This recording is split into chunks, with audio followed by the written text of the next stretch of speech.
kind of caught between a rock and a hard place. On the one hand, we have gotten rid of Donald Trump.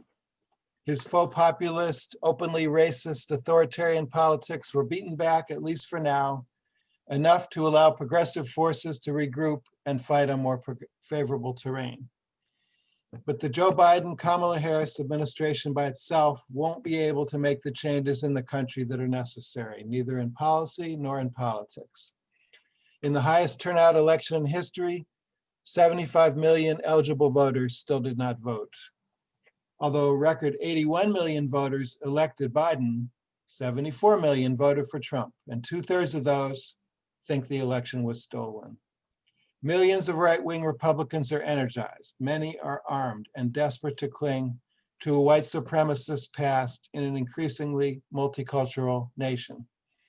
Democrats not only fell short of a landslide repudiation of Trump's fascist agenda, but they almost lost the House and fell short so far in capturing the Senate. Biden and a divided Congress won't pass a Green New Deal unless we make them. They won't pass Medicare for all, not even in the middle of a pandemic, which has already claimed 276,000 Americans.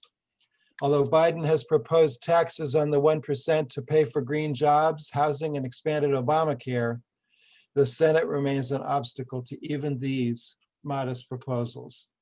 And Biden won't stop trying to control the world with sanctions, the US military, and nuclear weapons. He won't cut the Pentagon budget one dime unless the peace and progressive movements make him. So the progressive movement needs to come together, independent of the Biden Democrats. The Sanders-Warren wing of the Democrats and independents, Greens, and socialists need to come together to fight for a people's agenda and to organize masses of people behind it. We both have to join with Biden to stop the extreme right dead in its tracks and fight Biden to get the systemic changes our people really need. So at this conference, we are calling for the Massachusetts and national movements for peace, climate, and racial and economic justice to come together, to fight together. We will require sustained, collaborative, and strategic action if we're going to meet the challenges that now stare us in the face. What are the issues? The pandemic. We critically need a competent, coordinated national response to COVID-19. We must control the pandemic before a safe and equitable recovery can begin, as a first step towards a well-resourced public health system to prepare and avoid future pandemics. The economic crisis. The first action of the Biden administration should be the enactment of a major economic relief package responding to the economic needs manifested by the pandemic. We need an emergency Green New Deal, public jobs and infrastructure program. No longer should your access to healthcare be dependent on what job you have. Healthcare should be provided to all as a human right. We need to guarantee affordable housing, food security, child and family support, and education as human rights and social goods. Racial injustice. The murder of George Floyd has sparked a nationwide movement against racist violence, police brutality, and mass incarceration. We must fight with fierce urgency to end, repair, and redress the centuries of institutionalized oppression of Black and brown people that have plagued our history and poison our present. Climate change. As apocalyptic fires consume the West, hurricanes assault the South, and melting ice caps flood the coast, and the permafrost releases methane, the US must act rapidly. We must regenerate our life support systems on land and water. We must embrace the Green New Deal and the Thrive Agenda now to save the planet before it is too late. Endless war. We must redefine national security by promoting international cooperation, not endless warfare to defend a far-flung empire. We must reverse the new Cold War with Russia and China and dismantle life-threatening nuclear weapons. We must redirect resources from the Pentagon and militarize police to combat actual threats to our security from extreme poverty, inequality, and climate disaster.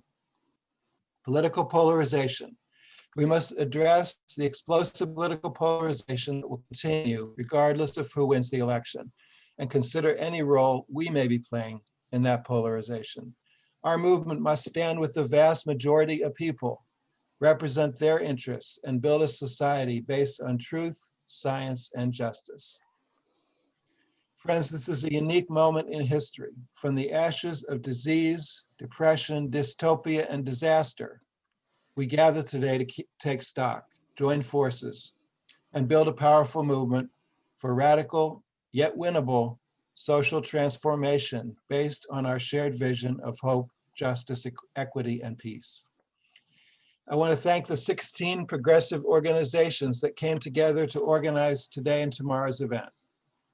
My own group, Massachusetts Peace Action, 350 Mass, the Campaign for Peace, Disarmament, and Common Security, the American Friends Service Committee Northeast Office, Progressive Massachusetts, Mass Alliance of HUD Tenants, Massachusetts Poor People's Campaign, Progressive Democrats of America, Biodiversity for a Livable Climate, Boston Independent Drivers Guild, Our Revolution Massachusetts, Cambridge Residents Alliance, Peace Action Maine, Veterans for Peace Smedley Butler Brigade, Jewish Voice for Peace Boston, and Boston Democratic Socialists of America. Thank you all for helping to build our future together.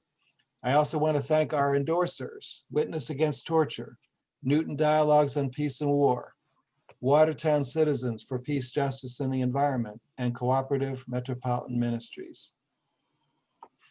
Our keynote speaker at noon will be Senator Ed Markey, whose victory over a centrist Democrat with a famous name but cautious policies was a signal accomplishment this year.